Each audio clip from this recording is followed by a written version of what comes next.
ஒரு ட்ரேடில் ப்ராஃபிட் பண்ணுறதுக்கு ஸ்ட்ராட்டஜி எந்த அளவுக்கு முக்கியமோ, ஸ்டாப் லாஸ் எந்த அளவுக்கு முக்கியமோ, டார்கெட் எந்த அளவுக்கு முக்கியமோ, அதை விட ஒரு படி மேலே ப்ராஃபிட் வந்ததுக்கப்புறம் அந்த ப்ராஃபிட்டை வந்து புக் பண்ணுறது தான் ரொம்ப ரொம்ப முக்கியம். இது நான் ஏன் சொல்கிறேன் அப்படின்னா, நிறையா பேர் அவங்க எதிர்பார்த்த ப்ராஃபிட் வந்து வந்தாலுமே அதை எக்ஸிட் வந்து கொடுக்க மாட்டுறாங்க. எக்ஸிட் கொடுக்கறதுக்கு மனசு வந்து வரமாட்டுது.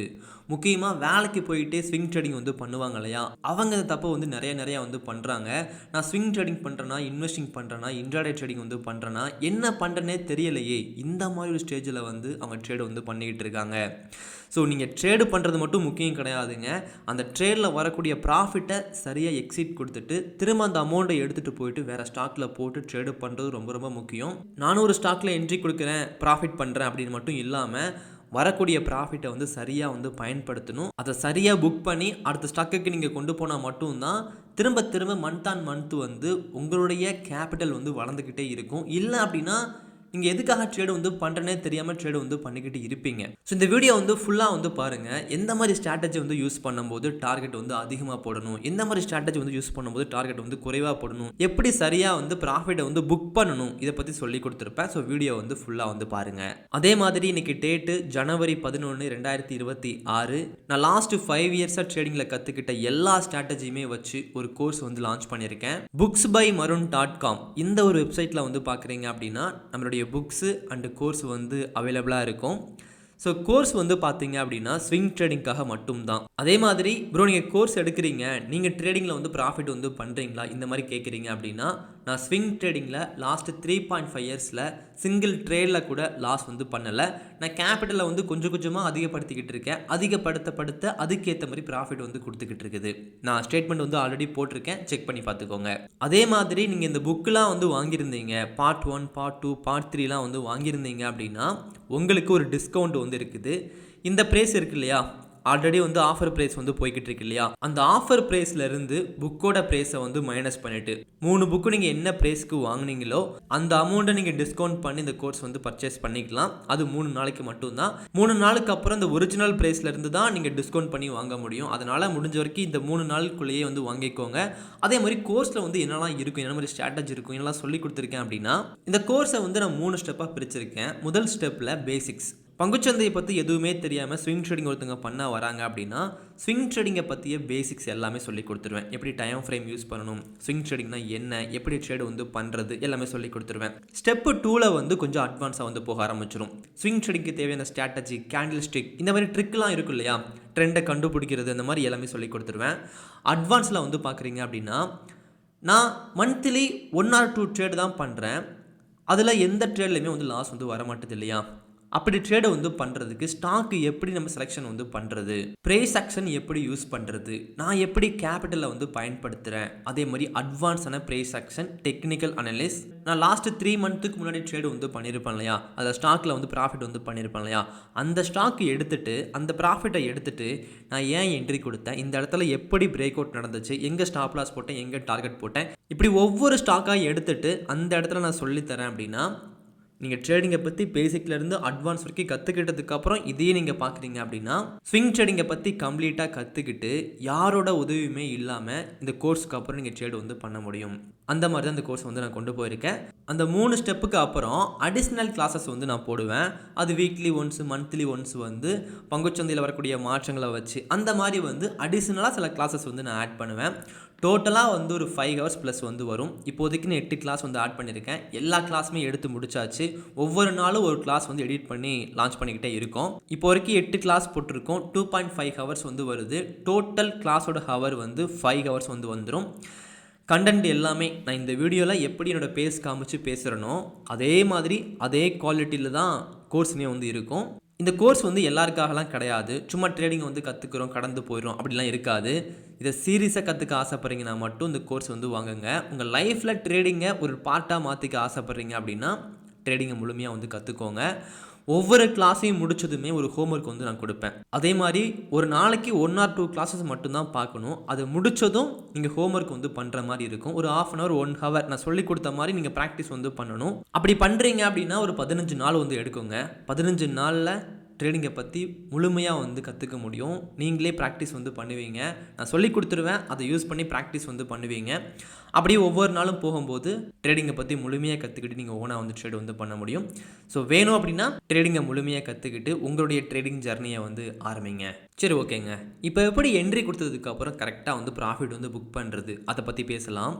நான் சொன்னேன் இல்லையா, வேலைக்கு போகிறவங்க சரியாக வந்து பண்ணுறது கிடையாதுன்னு சொல்லிட்டு. அது ஏன் அப்படின்னா, அவங்க ஒரு 10 ஸ்டாக்கில் வந்து என்ட்ரி கொடுத்து வச்சுருப்பாங்க. அது கொஞ்சம் கொஞ்சமாக வந்து ப்ராஃபிட்டுக்கு வந்து வந்துக்கிட்டே இருக்கும். ஒரு 1 இயர் 2 இயர்ஸ் அப்படியே வந்து வெயிட் பண்ணிக்கிட்டே இருப்பாங்க. நல்ல ப்ராஃபிட்டுக்கு வந்து வந்துடும். நல்ல ப்ராஃபிட் வந்து வந்ததுக்கப்புறம் இந்த ஸ்டாக்லாம் நல்லா மேலே வந்து போக போகுது, இந்த மாதிரி நியூஸ்லாம் வந்து வரும் இல்லையா, அவங்களுக்கு ட்ரேடை வந்து எக்ஸிட் பண்ணவே தோணாது. கடைசி வரைக்கும் அந்த ஹோல்டிங் வந்து பண்ணிக்கிட்டே இருப்பாங்க.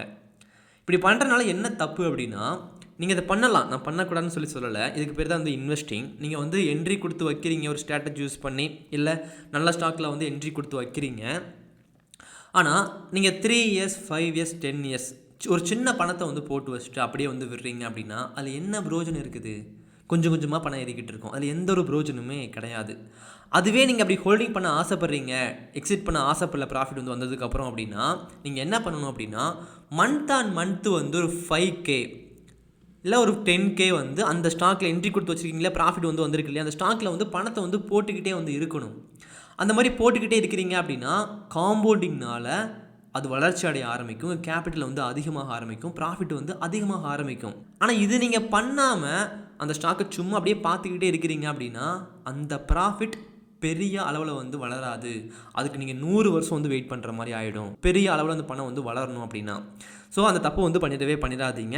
இந்த மாதிரி ஹோல்டிங் வந்து பண்ணுறீங்க அப்படின்னா அதில் கொஞ்சம் கொஞ்சம் பணத்தை வந்து போட்டுக்கிட்டே இருங்க. 1000 ரூபா இருந்தாலும் இந்த 10 ஸ்டாக்லேயும் 100 ரூபா வந்து பிரித்து வந்து போட்டுருங்க. சரிங்களா? ஓகேங்க. அதே மாதிரி நீங்கள் ப்ராப்பராக அதில் ஸ்விங் ட்ரேடிங் பண்ண ஆசைப்பட்றீங்க அப்படின்னா அந்த ஸ்டாக் எல்லாமே ஒரு 12 to 15% வந்து வந்துருச்சு அப்படின்னா, ப்ராஃபிட் வந்து கொடுத்துருச்சு அப்படின்னா அதில் எக்ஸிட் பண்ணுறது ரொம்ப ரொம்ப நல்லது. எக்ஸிட் கொடுத்துட்டு வேறு நல்ல ஸ்டாக்கில் போய்ட்டு பணத்தை வந்து போடுங்க. இப்படி ரொட்டேட் பண்ணிக்கிட்டே இருக்கிறீங்க அப்படின்னா அதுவும் வளர்ச்சி அடையும். நீங்கள் நல்லபடியாக ப்ராஃபிட் வந்து பண்ணுவீங்க, திரும்பியும் ப்ராஃபிட் வந்து பண்ணுவீங்க. ஆனால் ஒரே ஸ்டாக்கில் வந்து போடுறீங்க அப்படின்னா ஒரே ஸ்டாக் வந்து போய்கிட்டே இருக்கும். இப்படி கீழே வரும், மேலே போகும், சைடுவேஸில் இருக்கும், இப்படியே இருக்கும். ஆனால் அதுக்குள்ளே நீங்கள் 4 ட்ரேடு வந்து பண்ணி முடிச்சு ப்ராஃபிட் வந்து பண்ணிடலாம். இந்த அளவு பண்ணிட முடியும். ஒவ்வொரு ஸ்டாக்லேயும் ஒரு 40% வந்து கிடச்சிருக்கும். அப்போ நீங்கள் வேலைக்கு போய்ட்டு ட்ரேடு பண்ணுறது தப்பு கிடையாது, பணத்தை போடுறது தப்பு கிடையாது. அதை சரியாக பண்ணணும். இல்லை அப்படின்னா ப்ராஃபிட் வந்தும் அதில் எந்த பிரயோஜனமும் கிடையாது. இந்த மிஸ்டேக் நீங்கள் பண்ணுறீங்கன்னா கமெண்ட் பண்ணுங்கள், இனிமேல் பண்ணாதீங்க. இல்லை இதை தாண்டி வேறு மாதிரி வந்து இன்வெஸ்டிங் வந்து பண்ணிக்கிட்டு இருக்கீங்க, ட்ரேடு வந்து பண்ணிக்கிட்டு இருக்கீங்கன்னா அதையுமே நீங்கள் சொல்லுங்கள். ஒரு டவுட் வந்து நான் கிளியர் பண்ணுறேன். இது வந்து ஃபஸ்ட்டு பண்ணுற தப்புங்க. இன்னொரு விஷயம், இப்போ 1 2 3 பேட்டர்ன் வந்து இருக்கு இல்லையா, 1 2 3 பேட்டர்னா ஒன்றும் இல்லைங்க. மார்க்கெட் இப்படி மேலே வந்து போய்கிட்டு இருக்கும் இல்லையா, ஒரு ட்ரெண்டில் வந்து போய்கிட்டு இருக்கும். ஸோ அதில் வந்து பார்க்குறீங்க அப்படின்னா இந்த மாதிரி கீழே வருவாங்க, மேலே போவாங்க, கீழே வருவாங்க, மேலே போவாங்க, இந்த மாதிரி கீழே வருவாங்க இல்லையா. அந்த மாதிரி தேர்டு டச்சில் வந்து என்ட்ரி கொடுக்கறது தான் 1 2 3 பேட்டர்ன். சரிங்களா? தேர்டு டச்சில் நம்ம என்ட்ரி கொடுப்போம். மார்க்கெட் ஆல்ரெடி அப் ட்ரெண்டில் தான் இருக்குது அப்படிங்கிறனால இந்த இடத்துல சில கேண்டிலை வந்து கன்ஃபார்ம் பண்ணிவிட்டு, சில பேட்டர்னை வந்து கன்ஃபார்ம் பண்ணிவிட்டு, இண்டிகேட்டர்லாம் செக் பண்ணிவிட்டு இந்த இடத்துல வந்து நம்ம என்ட்ரி கொடுப்போம். என்ட்ரி கொடுத்ததுக்கப்புறம் மார்க்கெட் இங்கேருந்து மேலே வந்து போகும் இல்லையா, அந்த டார்கெட் வந்து எது வரைக்கும் போடுவீங்க? நீங்கள் என்ன டைம் ஃப்ரேம் யூஸ் பண்ணி என்ட்ரி வந்து கொடுக்குறீங்களோ அந்த அளவுக்கு தான் டார்கெட் வந்து போடுற மாதிரி இருக்கும். நீங்கள் மந்த்லி டைம் ஃப்ரேம் யூஸ் பண்ணி ஒரு பேட்டர்ன் வந்து பார்க்குறீங்க, இந்த இடத்துல ஒரு 5 இயர்ஸாக மார்க்கெட் வந்து சைடுவேஸில் வந்து போயிருக்கு அப்படின்னா, நீங்கள் மேலே வந்து என்ட்ரி கொடுக்குறீங்க அப்படின்னா, ஒரு பிரேக் அவுட்டில் என்ட்ரி கொடுக்குறீங்க, நல்ல ஒரு பேட்டர்னுங்க, 5 வருஷமாக 6 வருஷமாக ஃபார்ம் ஆயிருக்குங்க, அதுக்கப்புறம் பிரேக் அவுட் வந்து பண்ணுதுங்க, நீங்கள் எங்கே டார்கெட் போடுவீங்க? 1 மாதமா, 10 நாளா? தப்பு, ரொம்ப ரொம்ப தப்பு. அது பண்ணுறதுனால எந்த ஒரு பிரயோஜனமே கிடையாது. ஸோ நீங்கள் பெரிய டைம் ஃப்ரேமில் ரொம்ப வருஷம் பிரேக் அவுட் வெயிட் பண்ணி என்ட்ரி கொடுக்குறீங்க அப்படின்னா மினிமம் 1 இயர் ஆச்சும் டார்கெட் வந்து போடணும். என்ன ப்ரோ சொல்கிறீங்க, 1 இயரா? எஸ், 1 இயர் வெயிட் பண்ணி தான் ஆகணும். பெரிய டைம் ஃப்ரேமில் பிரேக் அவுட் வந்து நடக்குது அப்படின்னா. அதுவே ஒரு ட்ரையாங்கிள் பேட்டர்னில் வந்து இந்த மாதிரி ட்ரையாங்கிள் பேட்டர்னில் வந்து 1 டே வச்சு பார்க்குறீங்க, இப்படி ஒரு மாதமோ ஒரு 3 மாதமாகவோ இந்த ட்ரையாங்கிள் பேட்டர்ன் வந்து ஃபார்ம் ஆகிருக்கு, பிரேக் அவுட் பண்ணுது அப்படின்னா மேக்ஸிமம் 1 மந்த் வந்து டார்கெட் வந்து போடுங்க. ஏன்னா 1 டேயில் வந்து பிரேக் அவுட் வந்து பண்ணுதுன்னா வேகமாக டார்கெட் வந்து ஹிட் பண்ணிடுவாங்க. அந்த 1 மந்த்துக்குள்ளே ட்ரேடை வந்து க்ளோஸ் பண்ணுறது ரொம்ப ரொம்ப நல்லது. நீங்கள் ஸ்விங் ட்ரேடிங் வந்து பண்ணுறீங்க அப்படின்னா இதுக்கு பேர் தான் வந்து swing trading. 1 day time frame use பண்ணி இந்த மாதிரி பிரேக் அவுட்டில் என்ட்ரி கொடுத்து ஒரு 1 மந்த்துக்குள்ளே ட்ரேடை வந்து க்ளோஸ் பண்ணுறது. 10 நாளில் டார்கெட் வந்து ஹிட் ஆகுதா, 10 நாளில் எக்ஸிட் கொடுங்க. அந்த 10 நாளில் 12% வந்து கொடுக்குதுன்னா மட்டும் எக்ஸிட் வந்து கொடுங்க. ஒரு 5 கொடுக்குது, 6 கொடுக்குது அப்படின்னா எக்ஸிட் வந்து கொடுக்க வேணாம். 1 மந்த்து ஃபுல்லாக விட்டு என்ன நடக்குது அப்படிங்கிறத பாருங்கள். சேம் ஃப்ளாக் பேட்டர்ன் வேறு என்ன ஸ்ட்ராட்டஜியில் வந்து மார்க்கெட் வந்து பிரேக் அவுட் வந்து பண்ணியிருந்தாலும் டைம் ஃப்ரேம் யூஸ் பண்ணி டார்கெட் போடுறதுக்கு கற்றுக்கோங்க. அதே மாதிரி இந்த ஒரு ஜனவரி மந்தில் எனக்கு ட்ரேடு வந்து நல்லபடியாக தான் போய்கிட்டு இருக்கு. மார்க்கெட் கொஞ்சம் டவுனில் தான் வந்து போய்கிட்டு இருக்கு. பட் நான் என்ட்ரி கொடுத்த ஸ்டாக்கு வந்து நல்லபடியாக மேலே வந்து வந்துச்சு. அதில் எக்ஸிட் வந்து கொடுத்தேன். ஏன் எக்ஸிட் வந்து கொடுத்தேன் அப்படின்னா பாருங்கள், கரெக்டாக வந்து லாஸ்ட்டு 7 டேஸ் வந்து வச்சுக்கலாம். ஜனவரி 5ஆம் தேதி வந்து நான் எக்ஸிட் வந்து கொடுத்தேன். 14,024 ரூபா வந்து ப்ராஃபிட் வந்து எனக்கு கிடச்சிச்சு. இந்த ஸ்டாக் நான் என்ட்ரி கொடுக்கும்போது 1 டே டைம் ஃப்ரேம் யூஸ் பண்ணி தான் என்ட்ரி கொடுத்தேன். அந்த 1 டே டைம் ஃப்ரேம் யூஸ் பண்ணி என்ட்ரி கொடுக்கும்போது ஒரு ப்ரீவியஸ் கை இருந்துச்சு. அந்த ப்ரீவியஸ் கை வரைக்கும் தான் மார்க்கெட் போகிறதுக்கான வாய்ப்பு வந்து அதிகமாக இருக்குது. அது வரைக்குமே நான் டார்கெட் வந்து போட்டிருந்தேன். அதே மாதிரி மேலே வந்து வந்துச்சு. மேலே வந்து வரும்போது நான் கவனித்தேன், அது மந்த்லி டைம் ஃப்ரேமில் ட்ரையாங்கிள் பேட்டர்ன் வந்து ஃபார்ம் ஆயிருந்துச்சு. அதை பிரேக் அவுட் வந்து பண்ணியிருந்துச்சு. இந்த மேலே வர கேப்பில் வந்து பார்க்குறீங்க அப்படின்னா அது வந்து ஒரு மந்த்லி பிரேக் அவுட்டாக வந்து இருந்துச்சு. இந்த இடத்துல நான் என்ன பண்ணணும், இப்போது இதை அப்படியே நான் ஹோல்டிங் வந்து பண்ணுறதா, இல்லை டார்கெட்டை வந்து எக்ஸிட் பண்ணுறதா, இல்லை மந்த்லி பிரேக் அவுட் நடந்துருச்சு அப்படிங்கிறதுக்காக இன்னும் கொஞ்சம் பணத்தை வந்து போட்டு வெயிட் பண்ணுறதா? நான் எக்ஸிட் வந்து கொடுத்தேன். அதுதான் சரி. நீங்கள் என்ன டைம் ஃப்ரேம் யூஸ் பண்ணி என்ன ஒரு மைண்ட் செட்டில் என்ன ஒரு டார்கெட்டில் என்ட்ரி கொடுத்தீங்களோ அதிலிருந்து வேறு எதுவுமே மாறக்கூடாது. இந்த மாதிரி பேட்டர்ன் ஃபார்மாக இருந்துச்சுங்க. இதுக்குள்ளே வந்து இப்படி போய்கிட்டு இருந்தாங்க. நான் 1 டே வச்சு பார்க்கும்போது இந்த இடத்துல ஒரு நல்ல ஒரு பேட்டர்ன் வந்து ஃபார்ம் ஆகிட்டு மேலே வந்து பிரேக் அவுட் வந்து பண்ணாங்க. நான் இந்த இடத்துல வந்து மேலே வந்து பிரேக் அவுட் பண்ணும்போது என்ட்ரி கொடுத்தேன். அது மேலே நல்லா வரும்போது இங்கே வரைக்கும் வந்துருச்சு. நான் இந்த ஒரு ப்ரீவியஸ் கை மார்க் பண்ணி தான் டார்கெட் வந்து போட்டிருந்தேன். இப்போ நான் இந்த இடத்துல தான் எக்ஸிட் வந்து கொடுத்தேன். ஆனால் அதுக்கப்புறம் மார்க்கெட் என்ன நடந்துச்சு அப்படின்னா, இது மந்த்லி பிரேக் அவுட் தான், ஆனாலும் மார்க்கெட் ஃபுல்லாக வந்து கீழே வந்து வந்துருச்சு. இந்த மாதம் நடந்தது. நல்ல பெரிய ஸ்டாக் அது கீழே வந்து வந்துருச்சு. இப்போ நான் என்ன பண்ணலாம் அப்படின்னா, திரும்பியும் இந்த இடத்துல நல்ல ஒரு பேட்டர்ன், அதாவது நல்ல ஒரு கேண்டில் ஸ்டிக் ஃபார்ம் ஆகுது, மேலே வந்து வராங்க அப்படின்னா என்ட்ரி கொடுப்பேன். அதுவே நான் இந்த இடத்துலையே வெயிட் பண்ணியிருந்தேன் அப்படின்னா வந்த ப்ராஃபிட்டும் போயிருக்கும். நான் முதல்ல என்ன முடிவு பண்ணி என்ட்ரி வந்து கொடுக்குறனோ அதை தாங்க பண்ணணும். இல்லை அப்படின்னா இந்த பாயிண்ட்டையும் பிரேக் அவுட் வந்து பண்ணட்டும், நான் திரும்பி என்ட்ரி கொடுத்துக்கிறேன், இந்த மாதிரி ஒரு மைண்ட் செட்டுக்கு வந்து வந்துடணும். ஸோ நீங்கள் ட்ரேடு வந்து என்ட்ரி கொடுத்ததுக்கப்புறம் எதையுமே மாற்றிடாதீங்க. வாரன் பஃபெட் வந்து சொல்லுவாங்க, எந்த அளவுக்கு முடியுமோ அந்த அளவுக்கு ஒரு ஸ்டாக்கை வந்து அனலைஸ் பண்ணி வாங்கி போடு. வாங்கி போட்டதுக்கப்புறம் சில மாதங்கள் வந்து அந்த ஸ்டாக்கை வந்து பார்க்கவே பார்க்காத. நீ வாங்குறதுக்கு முன்னாடி எல்லாமே கரெக்டாக பார்த்து தான் வாங்கி போட்டிருப்ப. ஆனால் அதுக்கப்புறம் நிறைய பேட்டர்ன்ஸ் ஃபார்ம் ஆகும், நிறைய ப்ளே நடக்கும், அதில் சிக்கிக்குவே நீ, அதெல்லாம் பார்க்காத, இந்த மாதிரி சொல்கிறாங்க. அதை நான் ஃபாலோ பண்ணுறேன். இன்னொரு முக்கியமான விஷயம், நீங்கள் என்ட்ரி கொடுத்ததுக்கப்புறம் நியூஸை வச்சு ட்ரேடை வந்து க்ளோஸ் பண்ணாதீங்க. நல்ல பிரேக் அவுட்டில் என்ட்ரி கொடுத்துருச்சு அப்படிங்கிறனால நியூஸை வச்சுலாம் ட்ரேடை வந்து க்ளோஸ் பண்ணாதீங்க. நியூஸ்னால் மார்க்கெட் வந்து கீழே வந்து வருது அப்படின்னா ஒரு நாளோ ஒரு வாரமோ மட்டும்தான், லைஃப் டைம் கிடையாது. அதுக்கப்புறம் மார்க்கெட் வேகமாக ரிக்கவரி பண்ணி மேலே வந்து வந்துடும். நான் லாஸ்ட்டு 5 இயர்ஸாக ட்ரேடிங்கில் வந்திருக்கேன். கோவிட் டைமில் தான் என்ட்ரி கொடுத்தேன். பங்குச்சந்தைனா இதுதான் போல், அதிகமாக ரெட் கேண்டில் தான் ஃபார்ம் ஆகும் போல், இந்த மாதிரி நினைக்க வச்சிருச்சு. ஏன்னா கோவிட் டைமில் எல்லா ஸ்டாக்குமே வந்து கீழே தான் விழுந்துச்சு. அதுக்கப்புறம் எவ்வளோ பிரச்சனையை வந்து பார்த்தாச்சு, எவ்வளோ நியூஸை வந்து நான் பார்த்துட்டேன். உலக பிரச்சனை, உள்ளூர் பிரச்சனைலேருந்து எல்லாமே பார்த்தாச்சு. எல்லாத்துக்குமே மார்க்கெட் வந்து ரியாக்ட் வந்து பண்ணியிருக்கு. ஆனால் டெம்பரவரியாக மட்டும்தான். அதனால் நியூஸை வச்சுலாம் வந்து எதுவுமே முடிவு பண்ணாதீங்க. அதனால் பேனிக் செல்லிங் வந்து பண்ணாதீங்க. நீங்கள் எதுக்காக என்ட்ரி கொடுத்தீங்களோ அது நடக்கிற வரைக்கும் வந்து விட்டுருங்க. ஒன்று டார்கெட் ஹிட் ஆகணும், இல்லை அப்படின்னா ஸ்டாப்லாஸ் ஹிட் ஆகணும். அதுக்கு நடுவில் எமோஷனலாக ட்ரேடு பண்ணி நீங்கள் எதுவுமே வந்து பண்ணக்கூடாது.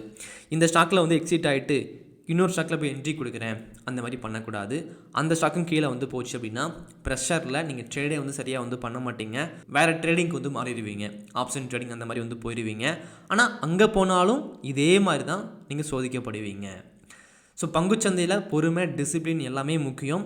அதோட சேர்த்து இந்த ட்ரிக்கெல்லாம் நீங்கள் ஃபாலோ பண்ணுறீங்க அப்படின்னா உங்கள் ட்ரேடு வந்து நல்லபடியாக இருக்குங்க. ஓகே, ஸோ இனிமேல் நீங்கள் நல்ல ட்ரேடில் என்ட்ரி கொடுத்தாலும் டார்கெட்டில் கரெக்டாக எக்ஸிட் பண்ணுறது ரொம்ப ரொம்ப முக்கியம். அதை வந்து ரொம்ப பார்த்துக்கிட்டே வந்து இருக்காதீங்க. ப்ராஃபிட் வந்து கொடுத்துருச்சு அப்படின்னா டக்குனு ட்ரேடை வந்து க்ளோஸ் பண்ணிவிட்டு வேறு ஸ்டாக் அனலைஸ் பண்ணி அந்த ஸ்டாக்கில் வந்து போடுறதுக்கு பாருங்கள். ஒரே ஸ்டாக்கில் வந்து பணத்தை போடுறீங்க அப்படின்னா அதுக்கு பேர் வந்து இன்வெஸ்டிங். அது நீங்கள் பண்ணாலும் மந்த் ஆன் மந்த் வந்து எஸ்ஐபி போடுற மாதிரி பணத்தை வந்து போட்டுக்கிட்டே இருந்தால் மட்டும்தான் உங்களுக்கு அது பெனிஃபிட். இல்லை அப்படின்னா அந்த ப்ராஃபிட்டை வந்து கடைசி வரைக்கும் நீங்கள் பார்த்துக்கிட்டே மட்டும்தான் இருக்க முடியும். அது பெரிய அளவில் வந்து வளராது. ஓகேங்க, இந்த வீடியோவில் சில விஷயங்களை வந்து நம்ம பார்த்தோம். அதெல்லாம் கொஞ்சம் ப்ராக்டிஸ் வந்து பண்ணி பாருங்கள், யோசிச்சு பாருங்கள். அதை பற்றி இனிமேல் ட்ரேடு பண்ணும்போது இந்த ஒரு மைண்ட் செட்டில் ட்ரேடு வந்து பண்ணுங்கள். சரிங்களா? ஓகேங்க, நம்ம அடுத்த கிளாஸில் வந்து பார்க்கலாம். தேங்க்யூ.